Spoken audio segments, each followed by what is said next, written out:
Next వచ్చేసి maroon colour frock అండి. So maroon colour frock అనమాట. సో చెప్పాను కదా డార్క్ కలర్స్ ప్రిఫర్ చేశాను, ఎందుకంటే పిల్లలకి లైట్ కలర్స్ అనేవి సో మట్టి అలా చేసుకుంటారు అన్నట్టుగా డార్క్ కలర్స్ ప్రిఫర్ చేశాను అనమాట. మంచి మరూన్ కలర్, మరూన్ అండ్ మనకి పీచ్ కాంబినేషన్లో తీసుకున్నాము. ఫ్రాక్స్ అయితే ప్యూర్ ఇక్కత్లో చాలా బాగున్నాయండి. కస్టమైజేషన్ మన దగ్గర కస్టమైజేషన్ చేసినటువంటి ఫ్రాక్స్ అనమాట. సో కాటన్ క్లాత్ తీసుకొని, ప్యూర్ ఇక్కత్ కాటన్ క్లాత్ తీసుకొని నేను కస్టమైజేషన్ చేయించాను అనమాట. సో ఎందుకంటే బయట మార్కెట్లో మొన్న కిడ్స్లో మరో ఫ్రాక్ అనమాట. వావ్, చాలా అందంగా ఉంది కదా, చాలా ప్రిట్టిగా ఉంది. సో మంచి కలర్, డార్క్ కలర్సే ప్రిఫర్ చేశాను. ఆల్మోస్ట్ పిల్లలకు కదా, మా పాప కూడా ఉందండి, అంత చికా మట్టి చేసుకుంటుంది అనేసి డార్క్ కలర్సే ప్రిఫర్ చేయించాను.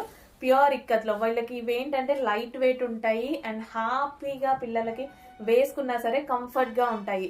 సో